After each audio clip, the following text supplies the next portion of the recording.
The nurse came into the maternity ward like she'd seen a ghost and asked me, "Didn't you leave with your baby yesterday? Why are you back here?"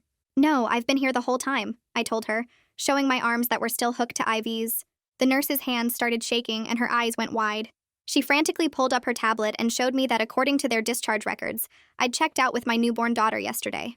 The heart monitor started beeping quickly as I sat up panicking. My husband Carl walked in right then with flowers and a teddy bear. His smile disappeared when he saw our faces. The nurse called security, who showed us footage of a woman dressed like me walking out with my baby.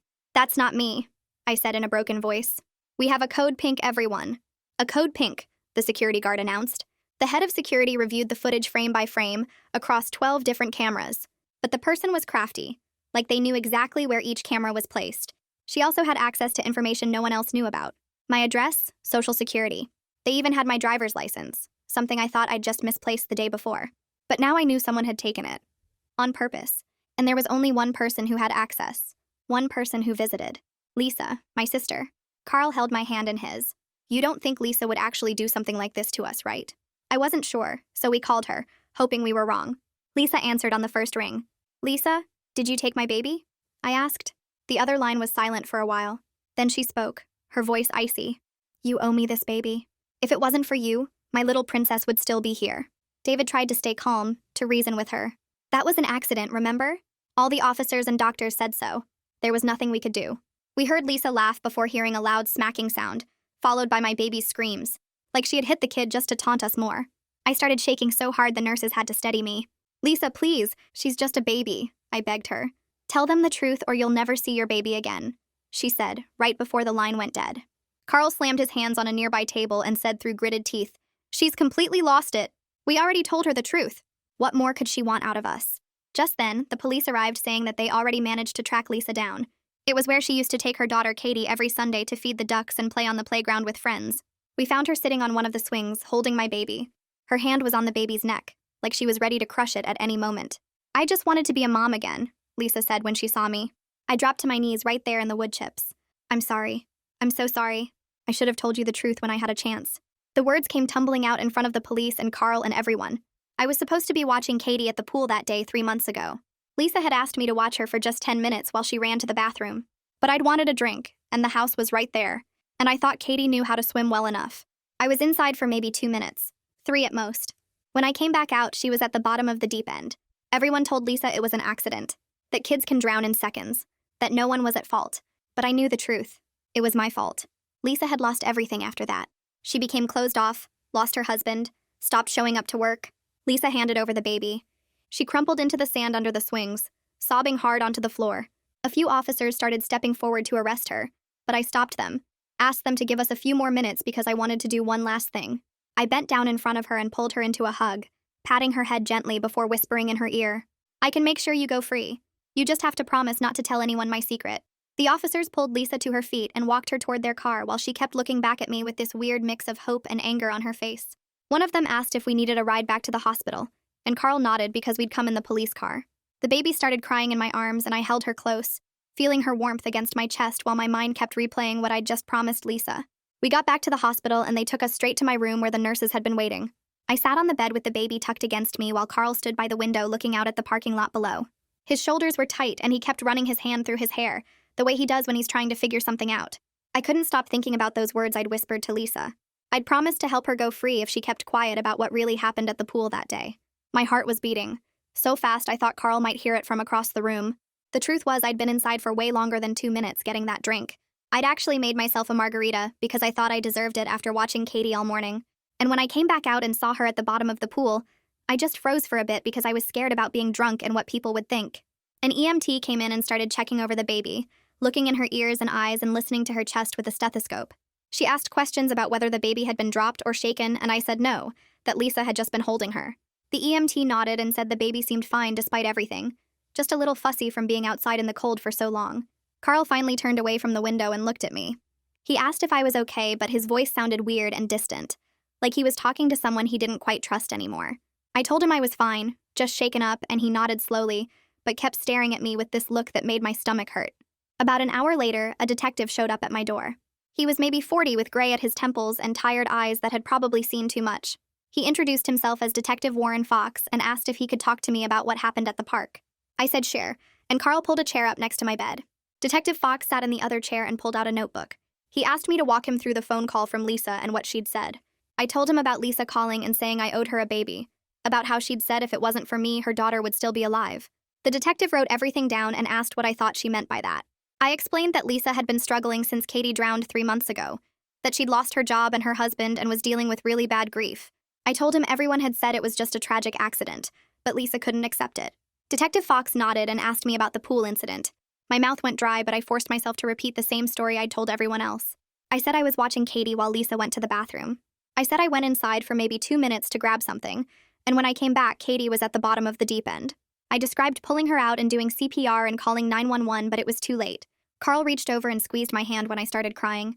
The detective took notes and asked a few more questions about the timeline, but he didn't push too hard. He probably thought I was still in shock from having my baby stolen and didn't want to make things worse. After maybe 20 minutes, he thanked us for our time and said he'd be in touch if he needed anything else. When he left, I felt like I could breathe again, but my hands were still shaking. A woman in a navy suit came in right after the detective left. She introduced herself as Bridget Quinn from the hospital risk management. She had this apologetic smile and kept saying how sorry the hospital was about what happened. She explained that they were doing a full review of their security procedures to figure out how Lisa got access to my personal information. She said they were looking at who had access to patient records and how Lisa managed to get my driver's license. Bridget asked us not to speak to any media until they completed their investigation. She said something about liability and making sure we were taken care of, and I realized she was worried we might sue them. Carl asked some questions about their security cameras and why nobody caught Lisa earlier. Bridget promised they'd have answers soon and left us her card. That evening, a nurse came in with discharge papers. She went over instructions about watching for fever or heavy bleeding and told me to follow up with my doctor in a week. She showed Carl how to check the baby's temperature and what to look for if something was wrong. The whole time she kept giving me these sympathetic looks like she felt so bad about what happened. Carl signed the papers and went to get the car. A different nurse wheeled me down to the entrance with the baby in my arms. The drive home was completely silent except for the baby making little noises in her car seat. Carl kept his eyes on the road and his jaw was tight. I could feel him thinking about everything, trying to make sense of how his sister-in-law had stolen our baby. I wanted to say something, but I didn't know what would make any of this better. When we got home, Carl carried the baby inside while I walked slowly behind him, still sore from giving birth. The house felt different somehow, like something had changed while we were gone. Carl set up the baby in her bassinet, and I sat on the couch just staring at the wall. That night, I barely slept. Every time I closed my eyes, I saw Lisa sitting on that swing with her hand near the baby's neck. I kept seeing her fingers on that tiny throat and thinking about how close we'd come to losing everything. Around midnight, I got up and checked on the baby 3 times just to make sure she was breathing. Carl took over the night shift without me even asking him to. I heard him in the hallway at 3 in the morning, pacing back and forth with the baby against his shoulder. The next morning, my phone rang while I was trying to eat some toast. It was Detective Fox. He said they'd reviewed the body camera footage from the park and had some additional questions about what happened during the confrontation. He asked if Carl and I could come to the station for a follow-up interview. My stomach dropped hard. I suddenly remembered the officers had been wearing body cameras when I bent down and whispered to Lisa. They might have caught the audio of what I said about helping her go free. I tried to keep my voice steady and told the detective we could come in. When I hung up, Carl asked what that was about. I told him the detective probably just needed some clarification on details for his report, keeping my tone casual even though my hands were shaking. So bad I had to put down my coffee mug. We got to the police station around 10 that morning. Carl drove while I sat in the passenger seat staring out the window, trying to figure out what I'd say if they asked the wrong questions. The building was this old brick structure downtown with concrete steps leading up to glass doors. Inside smelled like coffee and cleaning products. A woman at the front desk checked our names and told us Detective Fox would be with us shortly. We sat in hard plastic chairs in the lobby for maybe 15 minutes before a tall guy in his 40s came through a side door. He had short gray hair and wore a dark blue shirt with his badge clipped to his belt. He shook both our hands and said his name was Detective Fox, then asked Carl to wait while he spoke with me first. My legs felt wobbly when I stood up. The detective led me down a hallway with fluorescent lights buzzing overhead. We went into a small room with a table, 3 chairs, and a camera mounted in the corner. He gestured for me to sit and closed the door behind us. The chair scraped against the floor when I pulled it out. Detective Fox sat across from me and opened a folder with some papers inside. He smiled, but it didn't reach his eyes. He asked me to describe again what happened at the park when we found Lisa with the baby. I told him the same thing I'd said before, about dropping to my knees and hugging Lisa and telling her I understood her pain. My voice came out steady even though my pulse was racing. The detective nodded and wrote something down. Then he leaned back in his chair and folded his hands on the table. He said the officers at the park were wearing body cameras and the audio picked up me whispering something to Lisa about making sure she goes free. The room suddenly felt too hot. My hands started shaking, so I put them in my lap under the table where he couldn't see. I tried to keep my face calm and asked what he meant. Detective Fox stayed professional, but I could see in his eyes that he knew I was hiding something. He said the audio was a bit muffled, but they could make out enough words to know I'd offered Lisa some kind of deal. I swallowed hard and told him I was just trying to calm her down so she'd hand over the baby safely. I said I would have said anything in that moment to protect my child and make sure the situation didn't get worse. He wrote this down in his notebook, but his expression didn't change. He didn't look convinced at all. Then he asked me to describe the pool incident again with as much detail as I could remember. My mouth went dry. I went through the story again, saying I was watching Katie and went inside for a drink and came back to find her at the bottom of the pool. But this time when I was talking, I noticed things didn't line up right. I said I was inside for maybe 2 or 3 minutes, but I couldn't remember which. The detective noticed too. He pointed out gently that in my first interview I'd said 2 minutes, but now I was saying 3 minutes. He asked which one was accurate. I got flustered and felt heat rising in my face. I said I didn't know exactly, that trauma makes memories unreliable and fuzzy. I reminded him that everyone already agreed it was just a tragic accident, that the officers and doctors all said so 3 months ago. Detective Fox nodded slowly and said he wasn't accusing me of anything. He said he just needed to understand the full picture for his report on Lisa's mental state and what motivated her to take the baby. He asked a few more questions about the timeline and what I did when I found Katie. I answered as best I could, but my voice kept cracking. After about 20 minutes, he thanked me for my time and said he'd be in touch if he needed anything else. When I walked back out to the waiting area, Carl was sitting in the same plastic chair staring at his phone. He looked pale when he saw me. He stood up and asked what the detective wanted to know. I kept my tone casual and told him it was mostly about Lisa's state of mind and the whispered conversation at the park. I said the detective was just trying to understand her motivations for the report. Carl studied my face for a second too long but didn't push. The detective called him back next, and they were in the interview room for maybe 30 minutes. The whole time I sat there picking at my fingernails and watching the clock on the wall. When Carl came out, he looked tired and didn't say much. We drove home in silence. Over the next few days, I kept expecting another call from Detective Fox, but it didn't come. Instead, on Thursday afternoon, my phone rang with a number I didn't recognize. A woman's voice said she was calling from Child Protective Services. My stomach twisted. She explained they needed to schedule a home visit and safety assessment because of the abduction. She said this was standard procedure when there's been a threat to a child's safety, even though the threat came from outside our household. I agreed to a visit for Monday morning and hung up feeling sick. I told Carl about it that evening while we were feeding the baby. He just nodded and said it made sense they'd want to check on us. But his voice had this edge to it, like he was starting to wonder about things. I spent the next 2 days cleaning the house like crazy. I scrubbed the kitchen counters and mopped all the floors and organized the baby's room. Carl helped me install outlet covers and cabinet locks and corner guards on all the furniture. Every time I turned around, he was watching me with these long looks, like he was trying to read my mind and figure out what I wasn't telling him. I could feel him pulling away bit by bit. On Monday morning, a woman in her 40s showed up at our door carrying a tablet and a worn leather bag. She had tired eyes and graying hair pulled back in a ponytail. She introduced herself as our caseworker and came inside.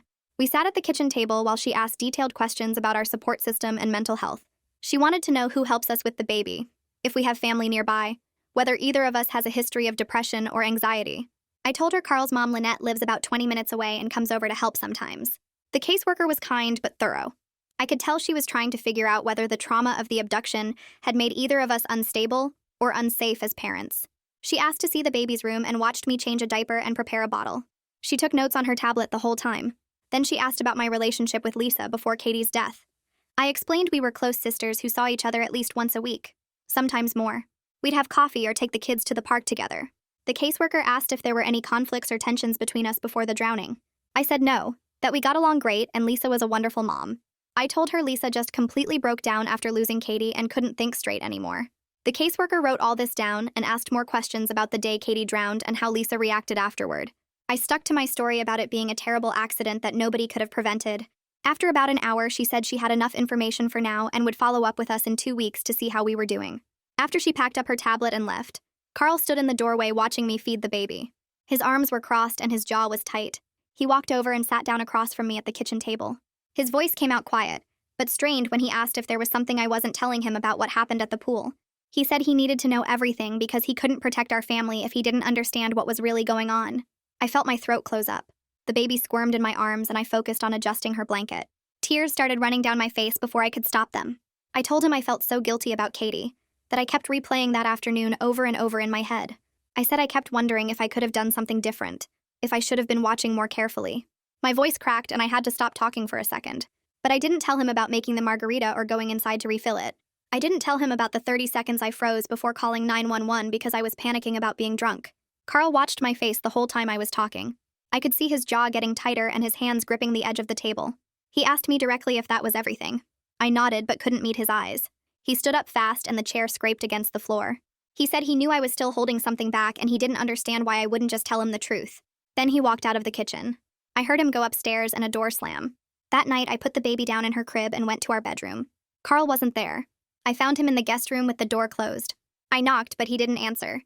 I stood there in the hallway listening to him move around inside. Then I heard his voice, low and strained, talking to someone on the phone. I pressed my ear against the door. He was talking to his mother, Lynette. I couldn't make out all the words, but I heard him say something about the abduction and not knowing what to believe anymore. His voice sounded tired and hurt in a way I'd never heard before. I went back to our bedroom and lay in bed staring at the ceiling. This was the first time Carl had slept in another room since we got married. I kept thinking about how I was losing him bit by bit, because I was too scared to tell him everything. The next week dragged by with Carl barely talking to me except about baby stuff. He'd ask if she needed a diaper change or if I'd fed her, but that was it. He left for work early and came home late. His mom came over twice to help with the baby, and she gave me these long looks but didn't say anything. Then on Thursday afternoon, exactly 1 week after the park, my phone rang with Detective Fox's number. My stomach twisted when I saw his name. He asked if I could come back to the station the next day. He said he wanted to go over some details from Katie's drowning case. His voice was professional, but something in his tone made my mouth go dry. I asked if Carl needed to come too. He said no, just me this time, and that it shouldn't take long. I agreed to meet him at 10 in the morning. After I hung up, I sat on the couch shaking. I knew this wasn't just about Lisa's abduction anymore. He was looking into what really happened at the pool. The next morning, I dropped the baby off with Lynette and drove to the police station. My hands were sweating on the steering wheel the whole way. Detective Fox met me in the lobby and walked me back to the same interview room from before. He had a folder on the table. He opened it and pulled out some papers. He said he'd been reviewing the original report from Katie's drowning. Then he turned one of the pages toward me and pointed to a section. The responding officer had noted a margarita glass on the kitchen counter with ice still in it. Detective Fox looked at me and asked gently if I'd been drinking that afternoon. My face went hot. I stammered that I might have made a drink earlier in the day, but it was just one. I said I was completely sober when I was watching Katie. He didn't write anything down right away. He just watched me for a few seconds. Then he said he wasn't accusing me of anything. He said he understood I'd been through a lot of trauma, losing my niece and then having my own baby taken. He pulled out a business card and slid it across the table. He said I might benefit from talking to a therapist about everything that happened. The card had a name on it, Moira Jefferson, and under that it said she worked with family trauma and grief. He said sometimes talking to a professional helps people process things they've been carrying alone. I took the card with shaking hands and thanked him. He asked a few more questions about the timeline of that day and what I did when I found Katie. I answered as carefully as I could, but my voice kept breaking. After about 20 minutes, he said that was all he needed for now. When I got home, Carl was in the living room with the baby. I told him about the therapy referral and said I was going to call and make an appointment. Something in his face relaxed a little when I said that. He nodded and said he thought it was a good idea. Maybe he hoped therapy meant I was finally ready to deal with whatever I was hiding. I called Moira's office that afternoon and scheduled an appointment for the following Tuesday. 2 days later, the hospital risk manager called. She said she wanted to set up a meeting to discuss what happened with the security breach. She talked about potential compensation for the trauma we'd been through. Then she mentioned they were really concerned about how Lisa got my personal information and driver's license. She said they thought there might have been a problem with their computer systems that let Lisa access things she shouldn't have been able to see. She asked if I remembered giving my license to anyone at the hospital, or if I'd left my purse unattended. I told her I thought I'd just misplaced my license, but now I realized Lisa must have taken it during one of her visits. The risk manager made notes and said they'd be in touch about next steps. On Tuesday morning, I drove to Moira's office in a building near the hospital. The waiting room had soft chairs and calm music playing. Moira came out to get me right on time. She was probably in her 50s with kind eyes and gray hair pulled back. Her office had a couch and some chairs and a box of tissues on the side table. She told me to sit wherever I felt comfortable. I picked the couch. She sat across from me with a notepad and asked me to tell her about the past 3 months. She said I didn't need to worry about being judged, that this was a safe space to talk about whatever I was carrying. I started with Katie's drowning, but I kept the story basic. I said I was watching her at the pool and went inside for a minute and came back to find her at the bottom. I said everyone told Lisa it was an accident, but I still felt guilty. I talked about Lisa falling apart after Katie died and how she stopped functioning. Then I told her about having my own baby and Lisa taking her from the hospital. Moira listened without interrupting and took some notes. When I finished, she was quiet for a minute. Then she said she noticed my body language didn't match some of my words. She pointed out that when I talked about going inside, I crossed my arms and looked down. She said trauma often makes people protect themselves by creating stories they can live with. She said healing requires facing the parts we've been avoiding. I felt something crack inside my chest when she said that. My defenses started crumbling and I had to look away from her because I knew she could see right through me. The session ended 20 minutes later, and I drove home feeling exposed and raw. Carl was in the kitchen making lunch when I walked in. The baby was napping in her bassinet by the couch. He looked up when I came through the door and asked how therapy went. I told him it was hard but helpful and left it at that. His phone rang while he was cutting vegetables. He answered and his face changed as he listened. He put the call on speaker and a woman's voice filled the kitchen explaining she was Lisa's lawyer. She said Lisa wanted to take responsibility for what she did and was hoping to work out a deal that included mental health treatment instead of jail time. The lawyer asked if we would consider writing a letter to the court supporting that option. She said Lisa was devastated by her actions and genuinely wanted help for her grief. Carl looked at me across the counter, waiting to see what I would say. I felt my throat tighten because supporting Lisa meant keeping our deal intact. I told the lawyer I needed time to think about it. She said she understood and gave us her contact information before hanging up. Carl set his phone down hard on the counter. He asked why I wasn't more angry about what Lisa did. He said she kidnapped our baby and held her at a playground with her hand on her neck. He said he didn't understand why I seemed almost sympathetic to someone who put our daughter in danger. I tried to explain that Lisa was sick with grief and not thinking clearly, but my voice came out shaky. Carl shook his head and walked out of the kitchen. I heard him go into the nursery and close the door. 2 days later, the CPS worker came back for her second visit. She arrived right after I finished feeding the baby. I sat on the couch with the baby in my arms while the worker watched and took notes on her tablet. She asked questions about my daily routine and how I was managing the stress of everything that happened. I told her about starting therapy with Moira, and she nodded while typing. She asked about my support system, and I mentioned Carl's mother had been helping with meals. The worker spent 30 minutes observing how I changed the baby's diaper and got her settled for a nap. She checked the smoke detectors and looked at where we stored medications and cleaning supplies. Before she left, she said things looked good, and she would check in again in another 2 weeks. I felt some tension release from my shoulders after she drove away. My next therapy appointment was 3 days later. I sat down on the couch in Moira's office, and she asked how I was doing since our last session. I gave her a basic update about the CPS visit and Carl's distance. She listened and then leaned forward in her chair.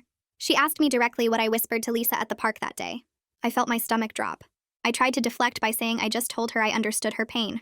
Moira shook her head slowly. She said whatever deal I offered was clearly weighing on me and preventing me from processing the trauma honestly. She said she could see it in how I held my body and avoided eye contact when talking about Lisa. I looked down at my hands and picked at my thumbnail. Moira waited in silence for almost a minute. Finally, I admitted that I told Lisa I would help her avoid serious charges if she kept quiet about something. Moira asked what that something was. I said I couldn't tell her yet. She asked what Lisa could possibly know that would make me willing to protect someone who kidnapped my baby. I felt the walls closing in around me. My chest got tight and I had trouble taking a full breath. Moira handed me a glass of water and told me to take my time. I drank some water but couldn't make myself say the words. The session ended with me promising to think about being more honest next time. That night I couldn't sleep. I lay in bed staring at the ceiling thinking about everything unraveling. I pictured CPS taking the baby away because they found out about my negligence. I imagined Carl packing his bags and leaving when he learned the truth. I saw myself in an orange jumpsuit sitting in a jail cell for letting Katie die. My breathing got faster and faster until I was gasping for air. I got up and stumbled to the bathroom. I bent over the sink trying to force air into my lungs, but they wouldn't expand properly. My vision started going dark around the edges. Carl must have heard me because he came into the bathroom in his pajamas. He put his hands on my shoulders and told me to breathe with him. He counted out loud while demonstrating slow breaths. After a few minutes, my lungs started working again. He held me while I cried into his shoulder. He asked what was wrong, and I almost told him everything right there. The words were on the tip of my tongue, but they wouldn't come out. I just shook my head and said I was scared about everything with Lisa and CPS. He walked me back to bed and stayed until I fell asleep. The next morning, Detective Fox called while I was doing laundry. He said he needed to interview Lisa about the abduction and her mental state for his report. Then he mentioned that Lisa had been asking to speak with me. He said she told him she had things she needed to tell me. My hands went cold holding the phone. I knew exactly what Lisa wanted to say. She was ready to expose the truth about the pool. I told the detective I wasn't sure talking to Lisa was a good idea given everything that happened. He said he understood, but wanted me to know she was asking. After we hung up, I sat on the edge of the bed feeling sick. I looked up Lisa's lawyer's number from the call log on Carl's phone while he was at the store. I called from my car in a parking lot 3 blocks from our house. The lawyer answered on the second ring. I asked what Lisa wanted to say to me.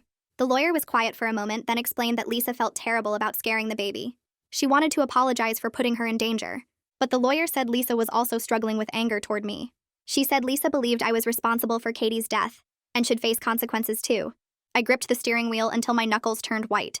The lawyer kept talking. She said Lisa was willing to accept a plea deal with mental health treatment, but she wanted me to be honest with authorities about what really happened at the pool. I felt trapped in my car seat like the walls were pressing in. Agreeing meant admitting my negligence to police and probably losing everything, but refusing meant Lisa might go to trial and expose everything anyway. I told the lawyer I needed to think about it and ended the call. At my next therapy session, I walked in and sat down without saying hello. Moira looked at me and asked what happened since our last appointment.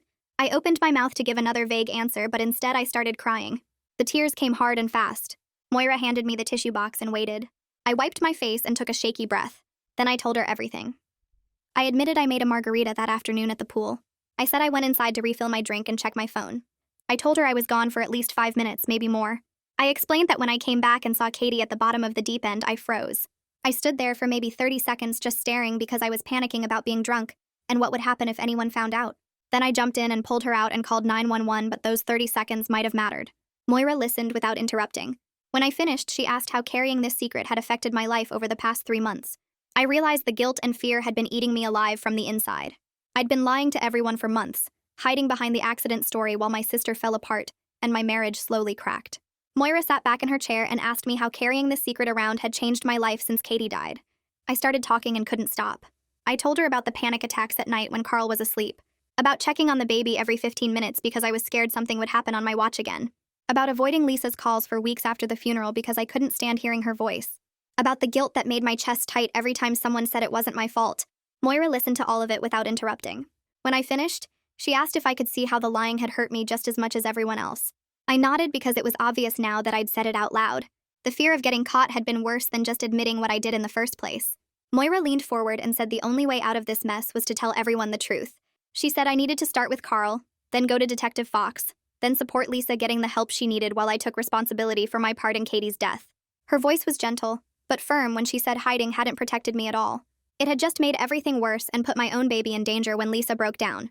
I left that session feeling sick, but also lighter somehow, like I'd been carrying a backpack full of rocks, and finally set it down. 3 days went by and I still hadn't told Carl anything. I practiced what I'd say while folding laundry or washing bottles. I'd stand in front of the bathroom mirror and mouth the words about the margarita and the 5 minutes inside and freezing when I saw Katie at the bottom of the pool. But every time Carl walked into the room, my throat closed up. I'd open my mouth and nothing would come out except some excuse about being tired or worried about the baby. On the second day, Carl asked if I was feeling okay because I seemed jumpy and distant. I almost told him right then. We were sitting on the couch and the baby was asleep, and it would have been the perfect moment. Instead, I said I was just stressed about everything with Lisa and CPS. He put his arm around me and said we'd get through it together. That made it worse because I knew he wouldn't be saying that once he learned the truth. On the third day, I wrote out the first sentence on a piece of paper. I had a drink that afternoon at the pool. Then I stared at it for 20 minutes before crumpling it up and throwing it away. The fear of seeing Carl's face when he realized I'd been lying for months was too much. I kept picturing the disappointment in his eyes, the anger, the way he'd probably look at me like he didn't know who I was anymore. The hospital risk manager called on the 4th day while I was doing dishes. Bridget said they wanted to settle everything quickly and quietly. She offered to cover all my therapy costs for the next 2 years and set up a trust fund for the baby that would have $50,000 in it by the time she turned 18. It sounded generous until Bridget started talking about how important it was that I didn't speak to any reporters or make public statements about the hospital's security problems. She said it 3 different times in different ways, always coming back to how this needed to stay private. I realized while she was talking that the hospital was doing exactly what I'd tried to do with Lisa. They were trying to buy my silence about their mistakes just like I'd tried to buy Lisa's silence about mine.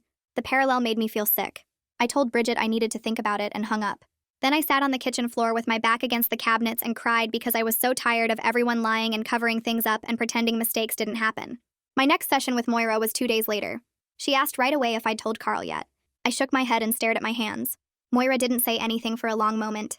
Then she asked me what I was more afraid of, losing Carl or losing myself. I didn't understand the question at first. She explained that every day I kept lying. I was choosing to protect my marriage and my reputation over being the kind of person who could look at herself in the mirror.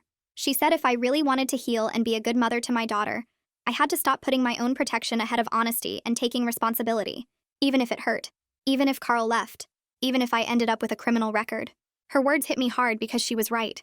I'd been so focused on not losing everything that I'd already lost the most important thing, which was my own integrity. Moira said something else that stuck with me. She said my daughter deserved a mother who taught her that telling the truth mattered more than avoiding pain, that hiding from consequences wasn't strength, it was cowardice. I left that session knowing I couldn't put it off anymore. That night after the baby went to sleep, I sat at the kitchen table with a blank piece of paper in front of me. My hands were shaking, but I picked up the pen anyway. I started writing everything that happened at the pool. Not the version I'd been telling everyone, but the real version. I wrote about making the margarita around 2 in the afternoon. About Lisa asking me to watch Katie for 10 minutes while she ran to the bathroom. about deciding I wanted to refill my drink and check my phone, about going inside and getting distracted by a text message, about being gone for at least 5 minutes, maybe more. I wrote about coming back outside and seeing Katie at the bottom of the deep end, about standing there frozen for 30 seconds, maybe longer, while my brain tried to process what I was seeing and what it would mean if anyone found out I'd been drinking, about finally jumping in and pulling her out and doing CPR while I waited for the ambulance, about the EMTs arriving and taking over and one of them finding my pulse and saying she'd been under too long. I wrote it all down in plain language without trying to make myself sound better or find excuses. When I finished, I read it over 3 times. Seeing it all on paper made me want to throw up, but it also brought this strange sense of relief, like I was finally admitting to myself what I'd really done instead of hiding behind the story about it being a pure accident. I found Carl in the living room watching TV with the sound low. The baby monitor sat on the coffee table next to him. I asked if he could turn off the TV because I needed to talk to him about something important. He saw my face and turned it off immediately. I sat down next to him and handed him the papers. My hands were shaking so bad the pages rattled. Carl looked at me with confusion and concern, then started reading. I watched his face the whole time. At first, he just looked focused, trying to understand what he was reading. Then his eyebrows pulled together when he got to the part about the margarita. His jaw clenched when he read about me being inside for 5 minutes. His eyes went wide when he got to the part about me freezing before calling for help. When he finished, he just stared at the last page for what felt like forever. Then he looked up at me and his voice came out quiet and broken. I tried to explain about being scared and ashamed, about not wanting to lose him and the baby and my whole life, about how the lie had started small and then gotten too big to take back. But Carl held up his hand to stop me. He said he needed time to process what I'd just told him and figure out if he could ever trust me again. His voice was cold in a way I'd never heard before. He picked up the baby monitor and the papers and walked toward the hallway. I asked where he was going and he said the guest room. He said he wasn't sure I should be alone with our daughter right now and he needed space to think. That hurt worse than anything else he could have said. The idea that he thought I might hurt our baby or be too careless to keep her safe. I sat on the couch alone after he left and listened to him moving around upstairs. The house felt huge and empty even though we were both in it. The next morning, Carl came downstairs early. He'd already fed the baby and changed her diaper before I even woke up. He barely looked at me when I walked into the kitchen. I tried to say good morning, but he just nodded and kept making coffee. We moved around each other like strangers, only talking when we absolutely had to about the baby. He asked if she needed more formula. I said yes. He asked what time her doctor appointment was next week. I told him. That was it. Around 10 in the morning, his phone rang and he stepped outside to take the call. When he came back in, he said his mom Lynette wanted to come stay with us for a few days. I knew immediately that he'd told her everything. He must have called her last night from the guest room and explained about the pool and the lying. Now his whole family knew what I'd done. Lynette had always been nice to me, but I could imagine what she must think now. That her son had married someone who let a child die and then lied about it for months. Carl said she'd arrive tomorrow and I just nodded because there was nothing else to say. I spent most of that day trying to work up the courage to make one more call.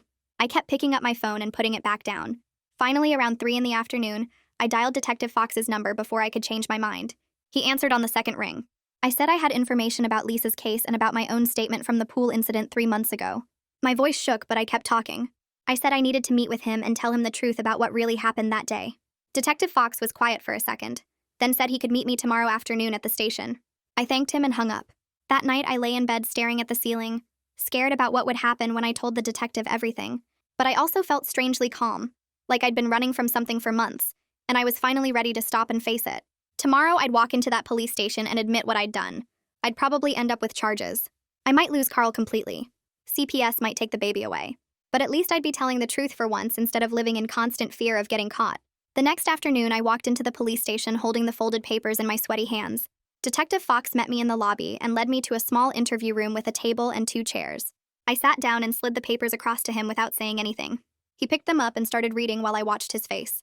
His expression stayed calm and serious as he went through each page. When he finished the first page about the margarita, he looked up at me and asked how much I'd had to drink that day. I told him just 1 drink, maybe a drink and a half, but enough that I felt relaxed and less worried about watching Katie so closely. He wrote something down and kept reading. On the second page where I described going inside, he stopped and asked exactly how long I was in the house. I said at least 5 minutes, maybe closer to 7 because I'd refilled my drink and checked my phone and used the bathroom. He asked if anyone else was home who could confirm the timeline.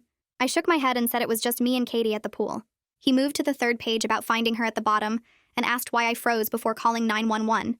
My voice cracked when I explained that I panicked seeing her down there and my brain just stopped working for what felt like forever, but was probably 30 seconds. He asked if I was worried about getting in trouble for drinking. I nodded and admitted that yes, I was scared everyone would blame me and think I was a bad aunt. Detective Fox set the papers down and leaned back in his chair. He asked me a few more questions about Katie's swimming ability and whether Lisa knew I'd been drinking. I told him Katie could swim but not great, and that Lisa had no idea about the drink because I'd hidden it. He asked if I'd consumed alcohol around Katie before, and I said no, never, which made that day even worse because I knew better. After about 40 minutes of questions, he finally put his pen down and looked at me with tired eyes. He said he needed to take my written statement and review everything with the prosecutor and the officers who investigated Katie's drowning 3 months ago. His voice stayed kind but firm when he explained that my honesty now mattered, but it didn't erase the fact that I'd lied in official police statements back then. He said lying to police during an investigation was serious, and there could be legal consequences beyond just feeling guilty. I asked what kind of consequences, and he said he couldn't promise anything, but it might include charges for making false statements. He also said they'd need to look at whether my actions that day rose to the level of criminal negligence, or if it was truly just a tragic accident like the original report concluded. My hands started shaking again, and I asked if I was going to jail. He said he didn't know yet, that a lot of factors would go into that decision, including my cooperation now and my mental state. He told me not to leave town and to keep my phone on in case they needed to talk to me again. I thanked him for listening and walked out of the station feeling like my legs might give out. The drive home took forever, even though it was only 15 minutes. Every red light felt like it lasted an hour. When I pulled into the driveway, I saw Carl's car and his mom Lynette's car both parked there. My stomach dropped because I knew Carl had called her and told her everything, and now I had to face both of them. I walked in through the front door and found them sitting in the living room. Lynette was holding the baby, and Carl was on the couch looking like he hadn't slept. They both turned to look at me when I came in. Lynette stood up without saying anything and carried the baby down the hallway to the nursery. Carl waited until she was gone and then asked what Detective Fox said. I sat down in the chair across from him and told him everything about the questions and the prosecutor review and the possible charges for lying to police. Carl's face went pale when I said the words criminal charges. He asked if they might charge me with negligence in Katie's death too. I said the detective mentioned it, but seemed to think the original accident ruling would probably stand. Carl put his head in his hands and sat there quietly for a long time. I could hear Lynette in the nursery singing softly to the baby. Finally, Carl looked up at me with red eyes and asked how I could have lied to him for 3 whole months. I tried to explain again about being scared and ashamed, but he cut me off. He said he didn't know how to reconcile the woman he married with someone who would let a child die, and then lie about it to everyone, including him. His voice broke on the last words, and tears started running down his face. I'd never seen Carl cry like that before, not even at his dad's funeral. He said he kept trying to understand how I could look him in the eye every day and pretend everything was fine when I knew the truth about what happened. He asked if I ever planned to tell him, or if I would have kept lying forever. I didn't have a good answer except to say that I was a coward, and I'm trying to be brave now, even though it's way too late to undo any of the damage I caused. Carl wiped his face and said he needed time to figure out if he could ever trust me again. He said trust was everything in a marriage and I'd destroyed it completely. Lynette came back into the room then and suggested Carl go lie down for a while. He got up and walked past me without looking at me. I heard him go into the guest room and close the door. Lynette sat down where Carl had been and looked at me with this sad, disappointed expression. She said she'd stay for a few days to help with the baby while we figured things out. I thanked her even though I felt like I didn't deserve any help from anyone. Over the next week, CPS came by twice for surprise visits. The worker watched me feed the baby and change diapers and asked questions about my support system. She wrote notes on her tablet the whole time. On the second visit, she sat me down and said she was concerned about my judgment and honesty given what I'd disclosed to police. She said lying about a child's death was a huge red flag that made her worry about my ability to parent safely. I told her I understood, and that I was going to therapy and trying to take responsibility. She said those were positive signs, but that they'd be monitoring our family closely for the foreseeable future. She also said if Carl decided to leave me, they'd need to reassess whether I could safely care for the baby alone. That scared me more than anything because I realized I might lose both my husband and my daughter. Carl barely spoke to me that whole week. He took care of the baby and went to work and came home, but he moved around me like I was a stranger. Lynette tried to keep things normal by cooking meals and doing laundry, but the tension in the house was so thick you could feel it in every room. On Friday afternoon, Detective Fox called my cell. He said he'd met with the prosecutor and they were considering charges related to my false statements from 3 months ago. He said they were weighing my cooperation and mental state against the seriousness of lying during a death investigation. Then he said something that surprised me. He told me Lisa's lawyer had reached out and proposed a joint resolution where Lisa and I would both accept responsibility and get treatment instead of jail time. He asked if I'd be willing to consider that option. I said yes immediately because the idea of going to trial and possibly jail terrified me. He said he'd pass that along and someone from the prosecutor's office would contact me soon. After I hung up, I told Carl what the detective said. He just nodded and went back to feeding the baby. I could tell he was done talking to me for the day. Lynette helped me find a lawyer the following Monday. We met at her office downtown and she listened to my whole story without interrupting. When I finished, she explained that accepting a plea deal would mean having a criminal record, but would likely result in probation and required therapy instead of jail time. She said if I tried to fight the charges, I could end up with worse consequences because juries don't like people who lie about children dying. She asked me a bunch of questions about my mental health and whether I had any prior record. I told her no record and that I'd been seeing a therapist. She said that would help. She told me my best path forward was to take full responsibility and show real commitment to changing.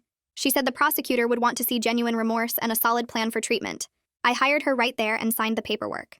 The retainer cost $3,000 that Lynette paid because I didn't have that kind of money saved. At my therapy session that week, I told Moira about the criminal charges and the plea deal. She asked how I felt about having a criminal record, and I admitted it made me feel like my life was over. She reminded me that consequences don't erase the possibility of growth, and that being honest now was the first step toward becoming someone who could live with herself. We talked about Carl and whether the marriage would survive. I said I didn't think so based on how cold he'd been. Moira said relationships after betrayal require time and consistent changed behavior, not just apologies. She said I needed to focus on my own healing and let Carl make his own choices about whether to stay. That was hard to hear, but I knew she was right. I couldn't force Carl to forgive me or trust me again. All I could do was try to be honest from now on and accept whatever consequences came. 2 weeks after my meeting with Detective Fox, the prosecutor's office called. The woman on the phone explained the plea deal they were offering. I would plead guilty to making false statements to police and accept 2 years probation, 200 hours of community service, and required therapy twice a month. In exchange, they wouldn't pursue more serious negligence charges related to Katie's death. She explained that the original investigation had ruled it an accident, and that while my delayed response was wrong, it didn't directly cause the drowning since Katie was already underwater when I went inside. She said this was a fair deal considering my cooperation and lack of criminal history. She gave me 3 days to decide. I called my lawyer right away and she said I should take it. She said going to trial would be risky and expensive and I'd probably end up with a worse outcome. I asked what Lisa's deal looked like, and my lawyer said she didn't know the details, but understood Lisa was pleading to reduce charges related to the kidnapping, with required mental health treatment, and a no-contact order regarding my baby. I accepted the plea deal the next day. My lawyer coordinated with Lisa's lawyer so we'd both appear in court on the same day for our hearings. The court date got set for 3 weeks out. I told Carl about the plea deal that night after Lynette went to bed. He listened without saying much and then asked if this meant it was really over. I said legally yes, but emotionally I knew we both had a long way to go. He said he'd been thinking about whether to stay or leave and he hadn't decided yet. He said he'd go to the court hearing to support me, but after that he needed more time to figure out what he wanted. I thanked him for even considering staying because I knew I didn't deserve it. That night I lay in bed thinking about standing in front of a judge and admitting what I'd done in front of everyone. It scared me, but it also felt right. Like finally stopping running and facing the truth I'd been hiding for so long. The week before court, Carl asked if I'd be willing to try couples therapy after everything was settled. He sat on the edge of our bed and told me he wasn't making any promises about staying married. He said he needed to see real change over time, not just apologies and good intentions. Right now he was focused on protecting our daughter and figuring out if he could ever trust me again. I told him I understood, and that I'd do whatever it took. He nodded but didn't look at me, just got up and went to check on the baby. The court hearing happened on a Thursday morning in late September. I wore a plain blue dress that Lynette picked out because she said it looked respectful, but not like I was trying too hard. My lawyer met us outside the courthouse and went over my statement one more time. She reminded me to speak clearly and make eye contact with the judge. Carl sat in the gallery with Lynette while I stood at the defendant's table. When the judge called my case, my hands shook so hard I could barely hold the paper. I read my statement slowly, trying not to cry. I said I took full responsibility for being careless with Katie's safety and for lying about what happened. I apologized to Lisa for letting her think Katie's death was just a random accident when my actions had made it worse. I apologized to Carl for choosing to protect myself instead of being honest with him. I apologized to my daughter for bringing her into a world where her mother had a criminal record because of her own bad choices. Lisa went next, standing at her own table across the courtroom. She looked thin and tired, like she hadn't been sleeping much. Her lawyer stood next to her while she read from a piece of notebook paper. She said she was sorry for taking my baby and for scaring everyone. She admitted that her grief had made her act crazy, and that she'd convinced herself taking my child would somehow bring Katie back. She said she knew now that nothing would bring Katie back, and that she needed help dealing with her loss in better ways. She said she was sorry for hitting the baby during the phone call, and for putting her hand near her neck at the park. Her voice broke when she talked about how much she missed being a mom, and how empty her life felt without Katie. The judge listened to both of us without interrupting. She was an older woman with gray hair pulled back in a tight bun. When we finished, she looked at both of us for a long moment before speaking. She said we were both getting significant consequences, but also the mental health support we clearly needed. She accepted my plea deal with 2 years probation, 200 hours of community service, and required therapy twice a month. She accepted Lisa's plea deal with similar terms, plus a strict no-contact order regarding my baby. The judge warned us both that any violation of probation would mean jail time. She said she hoped we'd both use this chance to get help and become better people. Then she dismissed us and called the next case. Outside the courthouse, Lynette pulled me aside while Carl talked to my lawyer about the probation requirements.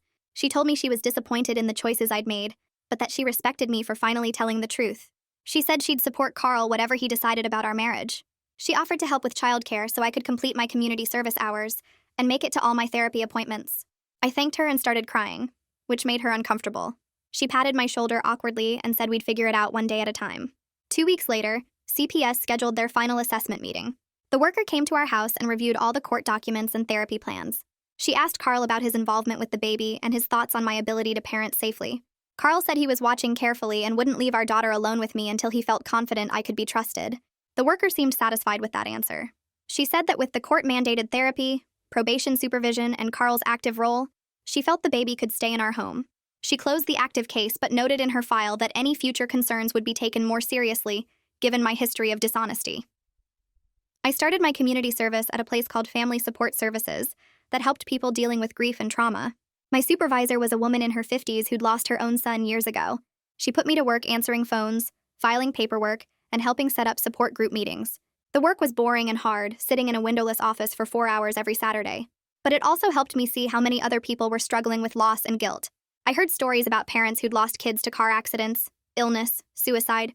Some of their situations were way worse than mine. It made me realize that grief was everywhere, and that hiding from it only made things harder. Carl and I started couples therapy in October. Our therapist was a calm man in his 30s who let Carl talk first. Carl said he felt angry and betrayed. He said every time he looked at me, he remembered that I'd lied to him for months about something as serious as a child dying. He said he didn't know if he could ever feel safe with me again, or believe what I told him. I sat there and listened without trying to defend myself or make excuses. The therapist helped us set some basic rules for talking to each other. He said rebuilding trust would take months or maybe years of me being consistently honest, and Carl being willing to give me chances to prove myself. He made it clear that just saying sorry wasn't enough, and that Carl didn't owe me forgiveness just because I finally told the truth. In November, Lisa's therapist called and asked if I'd be willing to receive a letter from Lisa. I said yes. The letter came a week later in a plain white envelope. Lisa wrote that she was working through her grief in therapy, and starting to accept that Katie's death was a terrible accident, even with my part in it. She said she didn't forgive me yet and might never completely forgive me, but she was trying to let go of the anger that had made her kidnap my baby, because holding onto it was destroying what was left of her life. She said she hoped I was getting help too, and that maybe someday we could both find peace with what happened. 3 months after the court hearing, Carl moved his clothes back into our bedroom. I was folding laundry when he walked in carrying an armful of shirts from the guest room closet. He didn't say anything, just started hanging them up next to mine. That night he slept on his side of the bed but kept a pillow between us. He was good with the baby, patient and attentive, singing to her and changing diapers without complaining. But with me, he stayed distant and careful. We talked about practical things like grocery lists and doctor appointments. The easy way we used to joke around and touch each other casually was gone. Instead, we were polite and guarded, like roommates who were trying not to bother each other too much. I kept going to therapy with Moira every Tuesday afternoon, sitting in her small office with the plants on the windowsill. She helped me work through the guilt without letting me make excuses or run away from what I'd done. We talked about Katie and the pool and how I'd been so focused on protecting myself that I'd hurt everyone around me. Some weeks were harder than others, especially when Moira pushed me to really look at my choices instead of just feeling bad about them. My criminal record meant I had to explain things when I applied for jobs or filled out forms. Lisa's family stopped talking to me completely, which I understood even though it hurt. Carl stayed careful around me, watching how I handled the baby and keeping track of whether I was being honest about small things. I learned that consequences don't go away just because you finally tell the truth, and that some damage can't be fixed, no matter how sorry you are. On Saturdays, I did my community service hours at the Grief Center, answering phones and setting up chairs for support groups. I heard other people's stories about losing kids and making mistakes, and it helped me understand that carrying guilt forever wasn't the same as learning from it. 3 months turned into 6 months, and Carl slowly started trusting me again with little things, like leaving me alone with the baby while he went to the store. One Sunday morning, I woke up early and found Carl in the kitchen feeding our daughter her bottle. Sunlight came through the window and made everything look soft and warm. He was singing quietly to her, some made-up song about ducks and bubbles, and she was staring up at him with her big eyes. I stood in the doorway watching them, feeling grateful for this complicated life we were building. We weren't the perfect, happy family I'd imagined when I was pregnant, but we were honest now, which was something. The baby was safe and loved, and Carl was trying to forgive me even though it was hard. Maybe that was the best I could hope for after everything that happened. Well, that's another cinematic masterpiece no one asked for. If you're still watching, congratulations on your questionable taste. Go ahead and subscribe, because apparently we're in this chaos together now. See you next time.